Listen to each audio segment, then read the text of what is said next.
Hello and welcome to the Silver King's War. I'm Michael Sievers, the writer, producer, and creator of this podcast series about my father's war as a B-26 bombardier.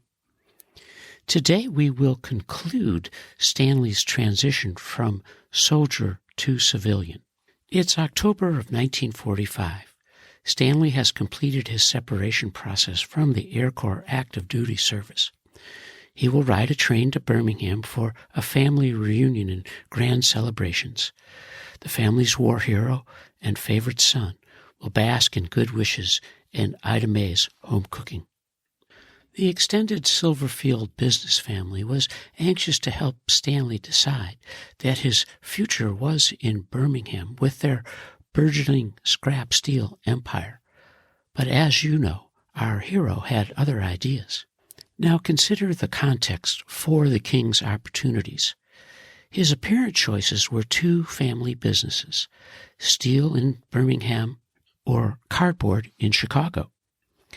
These relatives were running very profitable and important mid-century enterprises. They were entrepreneur families and Jewish, flourishing in industries that were reflecting success despite historic discrimination. As we consider the king's life in his centennial year, his birthday will be in April, it's important to note that his return to America after the war was still in a world where Jews faced discrimination at home and abroad. It was very difficult for Jews to get into law schools and medical schools, to join clubs, to reach higher ground in important education institutions.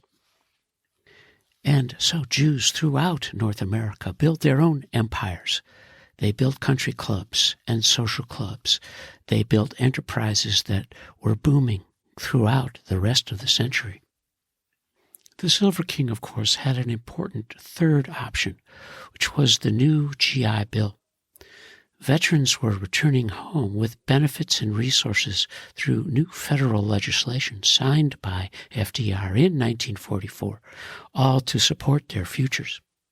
The GI Bill, formerly known as the Serviceman's Readjustment Act of 1944, was a law that provided benefits for some returning World War II veterans.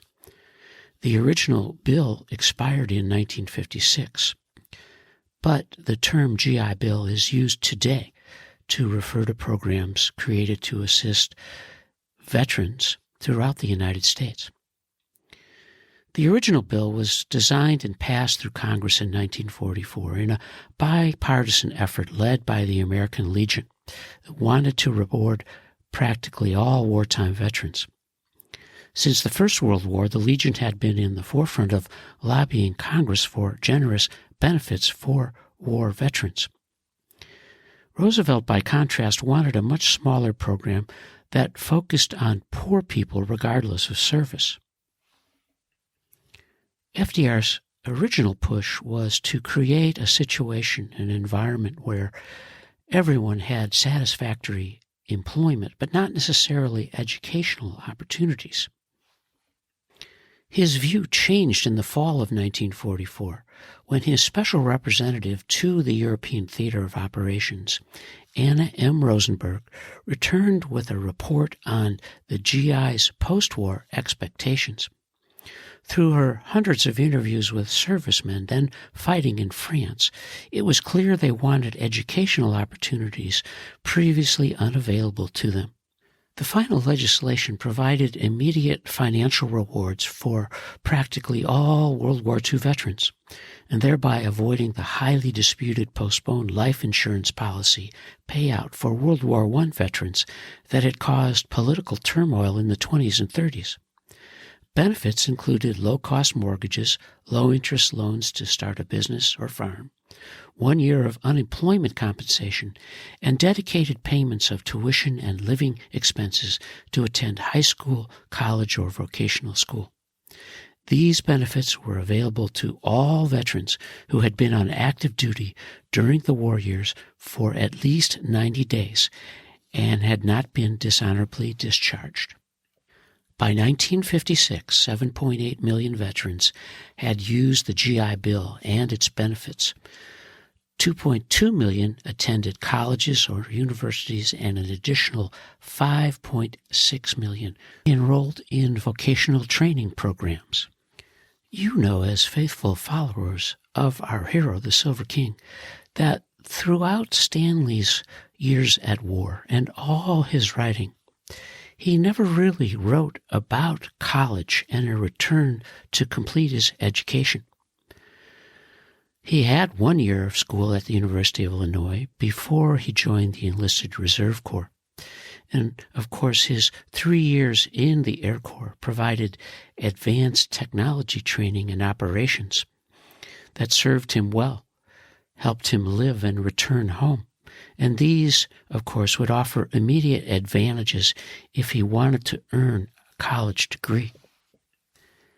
As listeners, you may remember that in the fourth play of the Silver King's War, which is entitled Who is Della?, I created a fictional post-war life for Stanley. In that play, he finished college at the University of Maryland, became an aeronautical engineer for Glenn Martin in Middle River, Maryland, and became Lockheed Martin's first CEO in 1995. This was my way of giving our special soldier and civilian his due. Who is Della became the king's opportunity to box at his weight. In real life, the king skipped school for the bright lights of Chicago and a production engineer's role with Lee Bernstein's Acme Paperbox Manufacturing Company. It was Stanley's route to the bright lights and the big city of a place in the Midwest that he loved, Chicago. It gave him a chance to be closer to his sister Leona and her family and her children, Margie and Richie. In my decade of work to build the Silver King's story, I searched his legendary writing for ideas about him becoming a professional writer, and I wondered how it was possible that the Silverfields, his parents, Milton and Sarah Bell, and his aunts, including Sylvia and Lena, never imagined that their hero could do much more than write loving letters. He was gifted. I've talked about that throughout this podcast series, and every day when I review his work, I'm reminded of what a talented young writer he was. And of course, ironically, in my research about my father, the Silver King, in reading his hundreds of letters, so highly descriptive, loving, intense, and revealing, that now, at 75, I was finally able to understand why I was a writer. It was because I got the code from the king. We know that our hero had seen Brussels, Cannes, and Paris, and that he loved Chicago and New York. And we also knew that the Bernstein's family enterprise offered a chance for city life, a good job, and a return to the clubs and social scene of one of his favorite cities. And now, to appreciate the context for Stanley's early post-war decisions, it's important to know what he was leaving in the American South when he rode the train to Chicago for the Christmas holidays and the start of 1946. Of course, his choices set in motion the rest of his life, and those choices covered 45 years from Chicago to Northbrook and Rockford. He chose a life in Illinois over being a son of steel, and I always wondered how he managed those winters. As for the history of Birmingham, Alabama, iron and steel making, that southern landscape changed substantially after the Civil War, when the unique combination of large deposits of iron ore, coal, and limestone in the greater Birmingham region made it the center of iron and steel production in the southeastern United States for more than a century. The first production of iron using coke as the fuel was at the rebuilt Oxmoor furnace in 1876. The 1880s saw rapid expansion, and pig iron was the main product because of the high phosphorus content of the iron ore from the nearby mines on Red Mountain. Production found a ready market in foundries in the greater Atlanta region. The United States Steel Company was formed in 1907, and during World War I, United States Steel and other operations modernized their coke ovens to recover chemical byproducts. Two factors shaped the production of steel in the greater Birmingham region. From Reconstruction through the early 1900s, the mines and mills used leased convict labor as a portion of the workforce to keep their costs low. U.S. Steel ended this practice in 1912, but other companies continued until it was eventually outlawed in 1928. In terms of competition, U.S. Steel kept iron priced higher to prevent competition in its markets for Pittsburgh production. The Great Depression changed the Birmingham mining and metals industries. Things became difficult.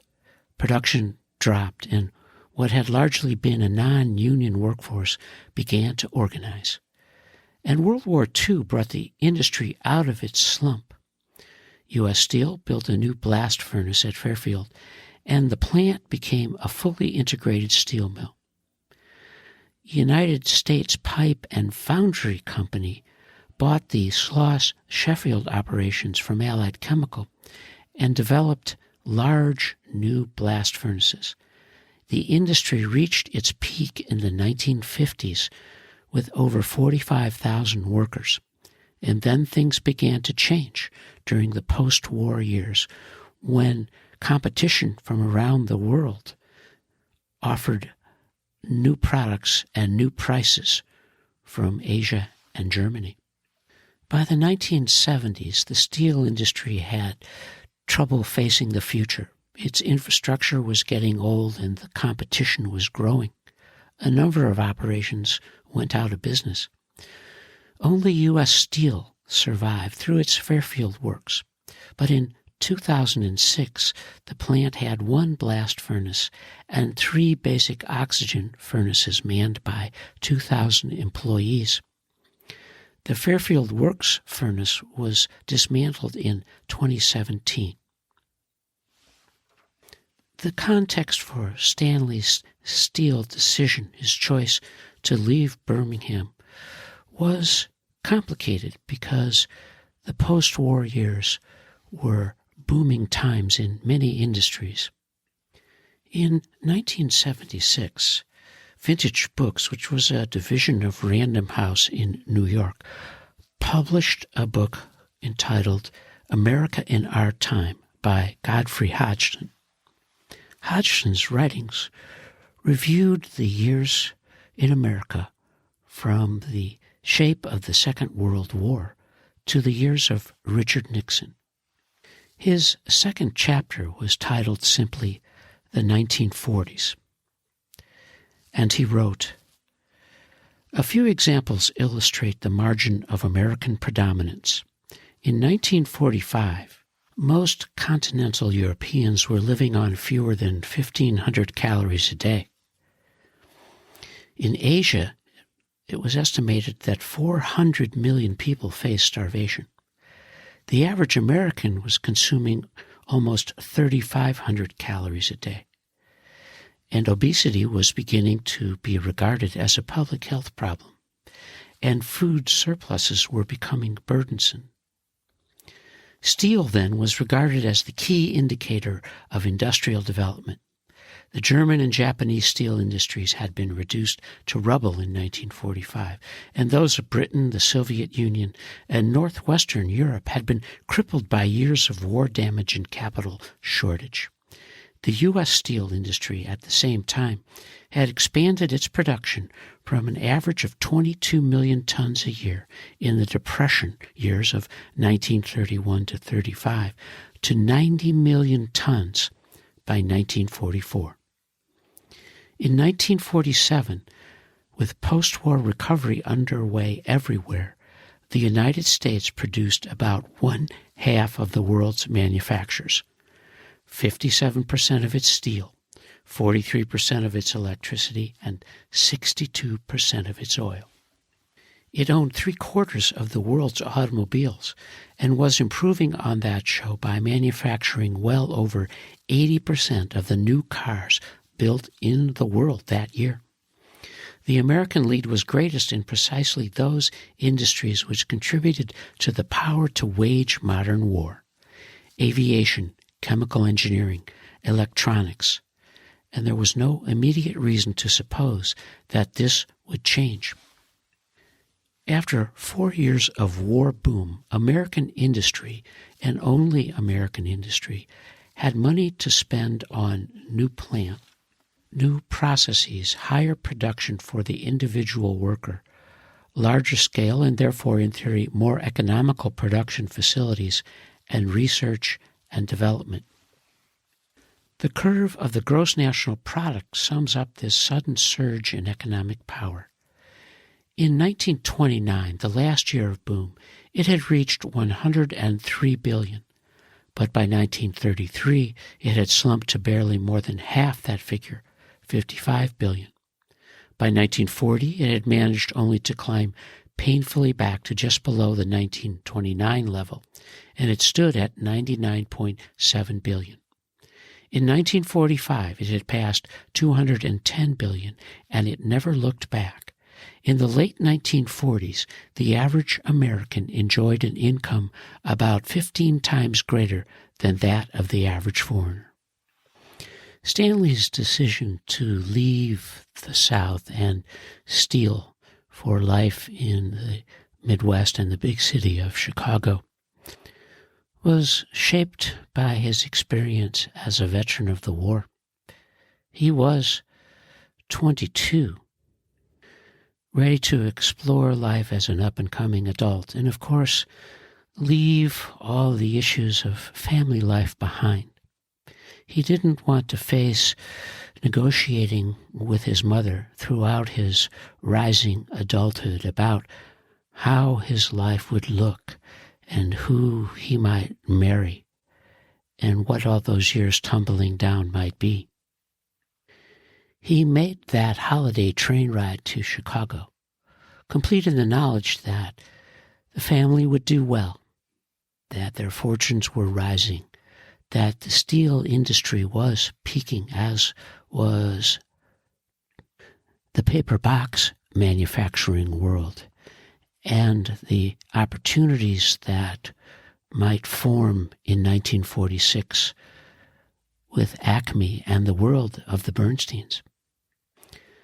60 years later, in April of 2006, a writer named Nathaniel Popper, writing for The Forward, wrote a story for that newspaper entitled History's Scrap Heap: Families, Sell-Off Yards, and Legacy.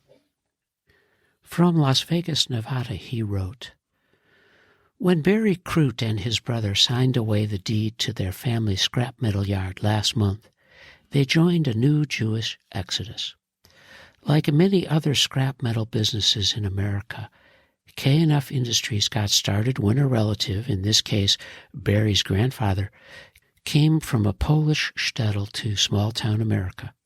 Scrap metal was one of the go-to industries for Eastern European Jewish immigrants. Until a decade ago, industry insiders estimate Jewish families owned almost 90% of American scrapyards. The Crutes business in Indianapolis was a family affair. Barry and his older brother spent school vacations sorting out metal that came in from peddlers' trucks. After college, the brothers moved into office positions, overseeing the trucks rolling in and out with copper wire and steel beams. In recent years, though, as China's need for raw materials drove metal prices soaring, suitors began calling on the Kreutz scrapyard. Late last year, the Kreutz had a family meeting and decided to sell the business to OmniSource, a Fort Wayne company that owns 35 scrapyards. Here you are, something that's been in the family for really over 100 years, said Kreutz, 40, who has close-cropped hair and a chiseled jawline. It's always had a Kreutz name to it. To sign that away, there's a certain feeling of guilt, if that's the right word. Stories like the Kreutz were commonplace when the annual Scrap Metal Dealers Convention met here in Las Vegas early this month. The globalized demand for scrap metal, along with stricter government regulations, has made it more difficult for yards to remain as local, family-run operations. Now, with metal prices at all-time highs, selling out has become tempting for many family owners. The president of the Scrap Metal Association estimates that Jewish families now own about 50% of American scrapyards, down from 80 or 90% a decade ago. For Barry Kreutz, the shift was all too evident at the conference. In the old days, it was the Kreutz and the Rifkins, and they were always here, he said. My dad made lifelong friends. It's not as much like that today. There are far fewer family businesses because of what we just did, and the families that are left send executives instead of the owners. Scrap metal is one of the oldest Jewish businesses in America. As it goes the way of globalization, a particularly Jewish, if mostly unnoticed way of life disappears with it. The changing face of the scrap metal industry can be encapsulated in the family history of Joel Denbo, outgoing chairman of the Institute for Scrap Recycling Industries, which held the Las Vegas convention. Denbo's business is based in Decatur, Alabama, where he grew up spending every vacation and school break driving forklifts and bargaining with peddlers. He met his wife, Sarah Miller, because her parents owned the scrapyard in nearby Huntsville and were among the only other Jews in the area. Miller and Denbo played together as children and came back to the area after college to start a family. 6 years ago, the Denbos and the Millers combined their companies. My daddy tore down the jail that my granddaddy helped to build, said Denbo, 52, chief manager of operations for Tennessee Valley Recycling. That's the kind of history we had in our little corner of the world. The Denbo operations began when Denbo's granddaddy, Isaac, fled the shtetl of Bupt in 1907 after a bloody encounter with two non-Jews. Isaac went directly to Athens, Alabama, because his uncle already had set up an animal hide trade there. The industry is filled with such serendipitous beginnings. One company began in Rock Island, Illinois, because that was as far as a steamboat captain would take a young Jewish immigrant in exchange for the coat off his back. The scrap metal industry was a natural choice for newly arriving Eastern European immigrants who wanted to start their own business. The industry was just beginning to boom at the turn of the century because of a recent innovation in steel processing that made it practical to work with used steel. There were few established concerns to compete against, and entering the business required little investment beyond a wagon or buggy. It was an easy jump for peddlers from Eastern Europe. If the founding was an accident, the Jewish character of the scrap metal world has become much more. Denbo, for instance, would plan his family vacations around the scrap metal conventions. Coming from Alabama, the conventions were the first chance for Denbo's 3 daughters to experience a large community of Jews. As far as I was concerned, it was a Jewish organization, said Ariel Denbo, 23, Joel's oldest daughter. Ariel and her father listed the childhood friends whose family had sold off their businesses. In Joel Denbo's case, all 3 daughters have opted for other professions. Ariel is a lawyer, another daughter a doctor, and it's not clear who will take over the business from the next generation. Ariel said she wanted a life with more Jewish, religious, and cultural opportunities than Decatur or Huntsville could offer. "We're educating our kids to be other things," her father said. "It isn't like it was when we first started." The wealth that has come through the industry has been channeled back into Jewish philanthropy. The current chairman of the United Jewish Communities Executive Committee, Morton Plant, is a former president of ISRI. The Jewish Federation building in Indianapolis is named after Barry Kreutz's grandfather. Until recently, Jewish Federation fundraisers were a regular feature of the ISRI conventions. The Jewish character of this world, while cultural rather than religious, has been intense. The incoming chairman who succeeded Denbo, Frank Cozy, grew up in an Italian scrap metal family in Chicago. He said that his distinct memory from Christmas was of a group of Jewish scrap metal dealers sitting around his grandfather's living room, kibitzing. "I probably know as many Yiddish swear words as Italian swear words," Cozy said.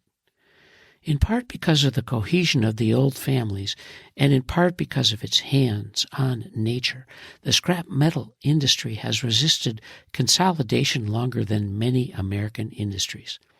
The reasons are evident at one of Las Vegas's two main scrap yards, AA Midwest, which is owned by Scott Stolberg, who is also the president of the city's main Reform congregation. The outside yard is centered around the loading dock, where pickup trucks drive in with loads of old plumbing and sheeting. Stolberg deals with constant challenges that would be difficult for a distant owner to handle. As each truck drives up, his workers must calculate a price on the spot and determine whether the goods are legitimate. There are a lot of chances in the scrap business to be taken advantage of, and you will be if you're not on top of it, Stolberg said. Indeed, some of the companies that were most aggressively buying out scrapyards during the late 1990s have since gone bankrupt or are struggling financially. In the past 3 years, however, a new wave of consolidation began, driven by skyrocketing metal prices. In 2003, the price of nickel, for instance, has doubled to $6.50 a pound. The largest consolidators today include David Joseph, a Dutch outfit, and Metal Management, a publicly traded company. Some consolidators, though, are simply Jewish family businesses that expanded. OmniSource, which bought the Kreutz business, is still run by the Rifkin family. Stolberg said that his family has been forced to expand just to stay on top of the business's growing fixed costs. There are always new shredders, compactors, and environmental tests needed. The Stolberg family began in Chicago and expanded to Las Vegas in 1992, growing to 106 employees from only 6. Scott runs the Las Vegas operations, and his brother runs the Chicago yards. Stolberg still involves himself in the minute aspects of the business. In a walk around the yard, he eyed up all the loads coming in. "I love going out to buy. There's nothing like buying a bunch of stuff and knowing you've already got it sold and how much money you're going to make." Stolberg couldn't imagine selling his business, but then again, neither of his 2 teenage children is preparing to take over.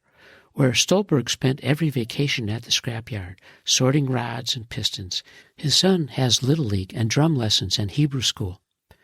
"Our activity was to go to work," Stolberg said, "but I couldn't put my kids out there doing the things I did at the age I did then. You just don't do that today." The endgame is playing out in upstate New York, among other places. Metallico, a New Jersey-based company founded in 1997, began buying up yards in the area about 6 years ago. In Buffalo, Metallico bought 3 family yards. A year later, it bought out 2 Jewish families in Rochester. Currently, it is in the midst of closing a deal with a Jewish family yard in Auburn. Peter Linder was one of the first to sell his business in Buffalo. His father had started the yard in downtown Buffalo, and Peter worked his way up to the executive officers from the forklift. Linder ran the business with his brother until 1997, when the brother left to become a rabbi. Linder said that after this happened, a lot of the fun was stripped away. In addition, the next generation had no candidates for taking over the business. Still, the decision to sell wasn't easy. "My father birthed this company out of the back of a pickup truck," said Linder, who is now a consultant for families looking to sell their businesses.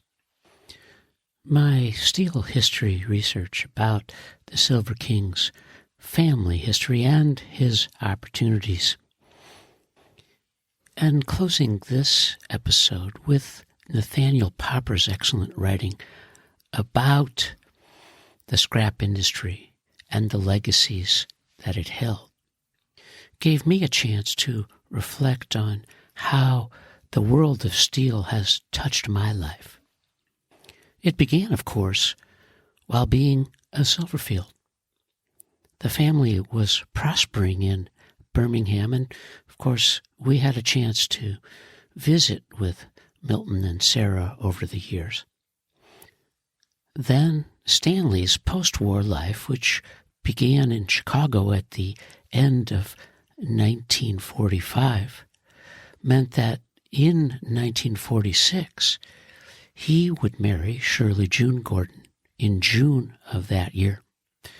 And Shirley's older brother, Norman, was married to a woman named Jane, whose family, led by her parents, Abe and Rose Klonick, owned Klonick Steel in the city.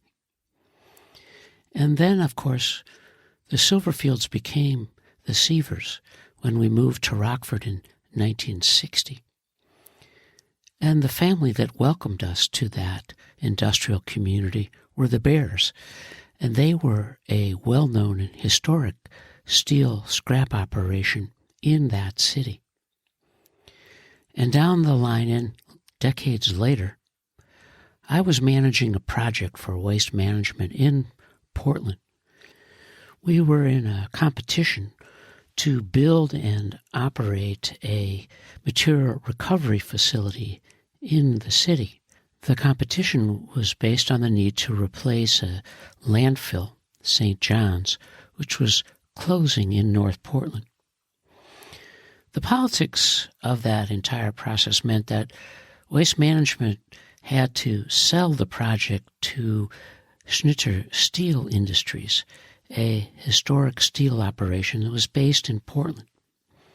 I moved over to Schnitzer and worked for a man named Bud Kramer, and together we tried to convince the region, mostly through the Metro Council and, of course, the Portland City Council, to accept our proposal for that operation.